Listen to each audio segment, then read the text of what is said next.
Okay, so breaking news. I do apologize that I didn't do a live stream or video about this yesterday, but Donovan Mitchell finally got traded away from the Utah Jazz.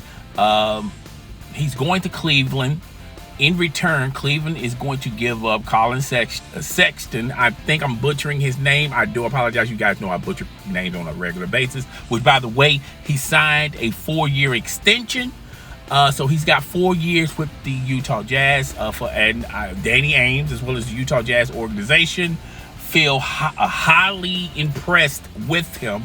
They also, Cleveland also had to give up some players. They also gave up some draft picks. 2 of those draft picks are going to be unprotected. So what does this mean in the overall scheme for Utah, as well as Cleveland, as well as the New York Knickerbockers? Let's start off with the New York Knickerbockers. I felt like the asking price for Donovan Mitchell was too high, in my opinion, and the New York Knickerbockers kind of agree with my theory.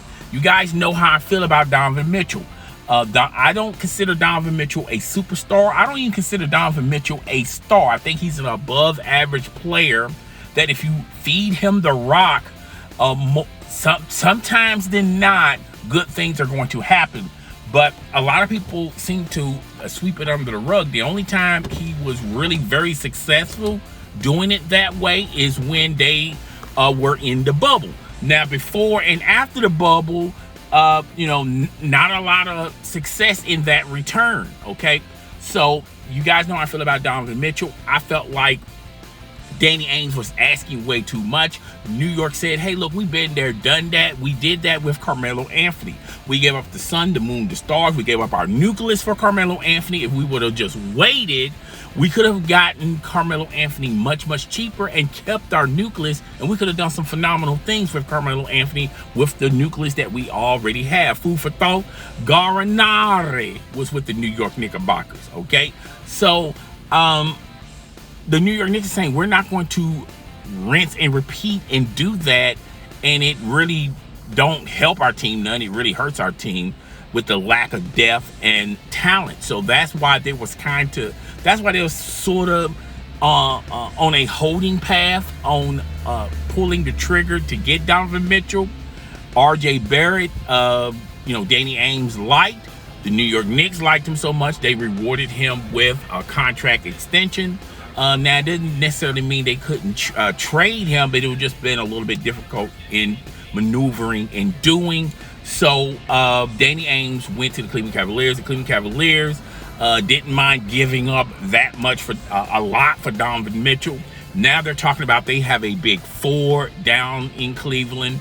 I think with this trade, it makes them an above average team. I don't think they're the best team. I don't think they crack the top 3. Personally, I don't even think they cracked the top 5. But, with Bickerstaff over there, who knows? They can do some phenomenal things. If Donovan Mitchell comes with the attitude of, look, I'm going to have to limit my touches and really help out on perimeter defense and step my game up on the defensive end, then yeah, this could be a sweetheart deal for the Cleveland Cavaliers, but we're going to have to wait and see about that. What this means for Cleveland, I just talked about it momentarily. It makes them a good team. They're not going to be cellar dwellers. They're not going to be, tanking or getting the top draft pick. I think it puts them in the middle. I still don't think they're better with this deal. I don't think they're better than the Miami Heat. I don't think they're better than the Brooklyn Nets. I don't think they're better than the Philadelphia 76ers. There's the Milwaukee Bucks. I don't think they're better than the Milwaukee Bucks. I don't even think they're better than the Chicago Bulls. Okay, but this deal makes them put them somewhat in the middle, fighting for the 6th, maybe the 5th playoff spot, but definitely hovering around the 7th and 8th. Okay, so that's how I feel about Donovan Mitchell. Like I said, Donovan Mitchell is not a world beater. He's not a superstar. He's not even a star. I think he's an above average player that did some phenomenal things in the bubble, but that's pretty much it. Okay, he's not a 3-and-D guy. Okay, He's limited on the defensive end. I don't think maybe it's because of desire wanting to play defense, or maybe he does not have the tools necessarily to play lockdown defense. We're about to find out from Donovan Mitchell when he goes to Cleveland. Now, what this means for Danny Ainge and Utah, I feel like they have a flurry of picks and young, talented players. They're also doing a fire sale on the remaining players that they have.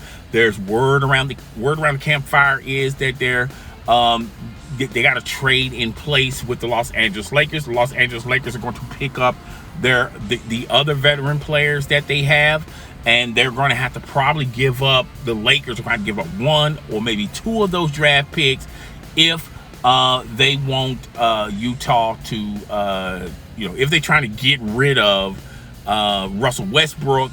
I think Danny Ainge will take him, and then after he takes him, best believe they're going to do a buyout. But as long as he has those two draft picks, it's all good in the hood for Danny Ainge. Danny Ainge is not going to utilize Russell Westbrook on that roster. Clearly, they are rebuilding.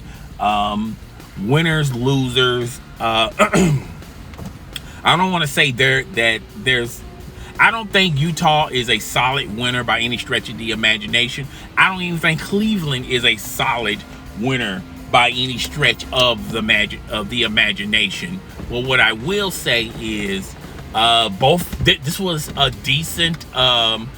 a decent trade for both parties. I feel like the biggest winner is the New York Knickerbockers. They didn't have to give up the farm, so to say, for Donovan Mitchell. I don't think Donovan Mitchell, if they would have gave up all that for Donovan Mitchell, the New York Knicks would still be cellar dwellers with Donovan Mitchell.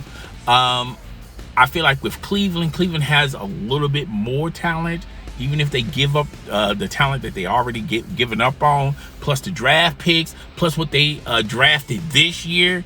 They still have some talent there to contend for a playoff spot.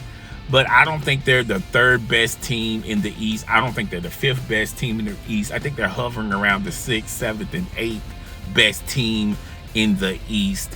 And I can't wait till basketball season start. I know a lot of people are going to say they beg to differ. They feel like this trade automatically make them the 3rd or 4th best team. I really don't see it. Folks, you got to look at it from this perspective. The Brooklyn Nets, heads and shoulders, are the most talented team. Now, if they can put it together, put their differences aside, they're going to do some extraordinary things. Plus, you got a highly motivated Kyrie Irving that's fighting for a max contract or something close to max at the end of the season.